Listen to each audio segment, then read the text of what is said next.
Joshua Fields Milburn and Ryan Nicodemus, the famed Minimalists, who have helped more than 20 million people make more of their lives with less. They have a new documentary now streaming on Netflix called The Minimalist. Less is now. And film critic Powell had a chance to talk with the duo about this film and about how you can begin simplifying your life. Minimalism, that's quite the trend these days, as we see with a lot of different specials on Netflix. We see Marie Kondo and tiny houses and all sorts of minimalism. But you guys, I kind of feel like you kind of created that whole trend maybe about 5 years ago, and you've got a new documentary out. Why don't you tell me a little bit about the documentary and how things have changed since 2016 to now? For sure. Yeah, our first film, which was called Minimalism, came out on Netflix in 2016, and now we've got this new film. It's called The Minimalists, Less is Now. And this film is a lot different. It's a film that's about starting over with less. I think we're so burdened right now by stuff, for sure, right? A lot of us are stuck in our homes, starting to question all of the things we've surrounded ourselves with. But also, we're burdened by toxic relationships, we're burdened by commitments, we are burdened by too many calendar entries, we are burdened by debt. And what this film looks to do is try to expose some of those burdens and how we can set them down so we can start over with less. Very good. And yeah, when you look at our first film, Minimalism, it was, you know, kind of the story of Josh and I. We were on tour. We were talking about our journey, and there's certainly some of that in this film. But this new film, what I really enjoy about it is we have 30 everyday minimalists from all walks of life who share their own journey with minimalism and how they were able to start over in their lives. Right. And things have changed over the last 4 or 5 years, especially, and you touch on this in this new documentary about the fact that the internet really sways you in how you purchase items. And so we're aware of this, but how do we combat that? You know, there are so many resources that we spend. We often think about the money that we spend on our stuff, but what about our time and our attention? I feel like over the last decade, yes, for me and Ryan, it started with the stuff, minimalism did, but it's branched out beyond that into how do I spend my attention, the most precious resource I have, because I'm never getting that back. There is no refund for time that is poorly spent. And so in terms of how do we combat this? Well, it always starts with a question for me, and we talk about this in Less is Now. That question is, how might your life be better with less? And by asking that question, it's not just a how-to question, it's more of a why-to question.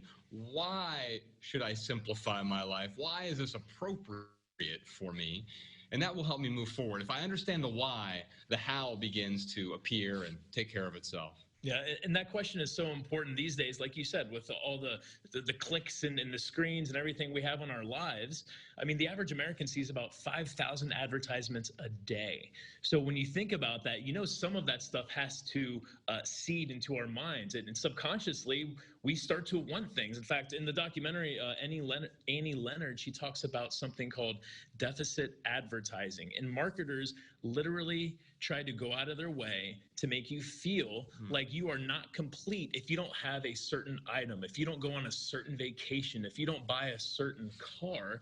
And with this 5,000 advertisements, we have to be very deliberate with where we put our eyeballs. Like Josh said, what we do with our time and with our attention. And minimalism and this documentary really helps people be more deliberate with those precious resources.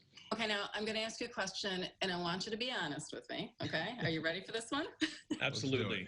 All right, I know that you both went through a point in your lives where you had lots of stuff. And then you changed, but it wasn't like an overnight change. I can't imagine that it could just be an overnight change. And as I look around my house, and I had to pick out the right room to do this interview to make sure there wasn't a whole lot behind me,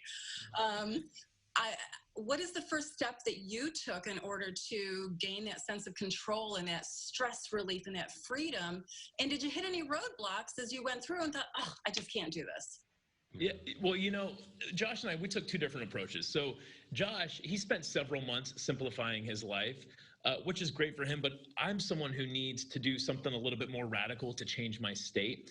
So when I started my minimalist journey, Josh and I, we came up with this idea of a packing party where we decided to pack up all my belongings as if I were moving, and then I would unpack only the items I needed over the next 3 weeks. So Josh came over and he literally helped me box up everything: my clothes, kitchenware, towels, TVs, my electronics, my frame photographs and paintings, my toiletries, I mean, even my furniture, everything.